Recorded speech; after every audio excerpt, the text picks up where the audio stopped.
નમસ્તે મિત્રો, આપ સૌ સાહિત્ય પ્રેમી વાચન પ્રેમી મિત્રોનું ઓડિયો ગુજબુક્સમાં સ્વાગત છે. અત્યારે આપણે વાંચી રહ્યા છીએ વર્ષના પ્રત્યેક દિવસ માટે એક એમ 365 સુંદર સંદેશાઓ સાથેનું આ અદ્ભુત પુસ્તક ઉઘડતા દ્વાર અંતરના.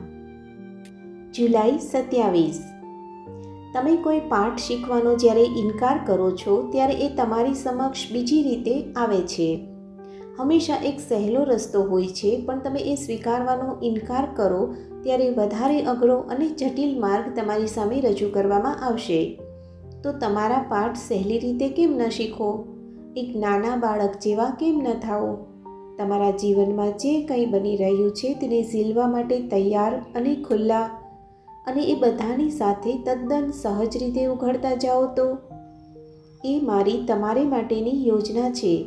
તો પછી જરૂર વિના તમારું જીવન અઘરું શા માટે બનાવી મૂકો છો? એથી તો માત્ર તમારો વિકાસ અટકે છે.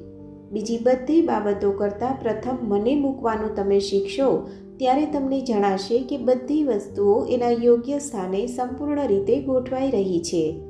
જ્યારે તમે ચેતનાને ઊંચે લઈ જઈ શકશો અને મહત્ત્વની હોય તેવી બાબતો પ્રત્યે એ ચેતનાને આધ્યાત્મિક સ્તર સુધી ઊંચે રાખી શકશો ત્યારે વિશાળ ફેરફારો થશે અને જીવન તમારી સામે સહેજ પણ આયાસ વગર ખુલતું જશે.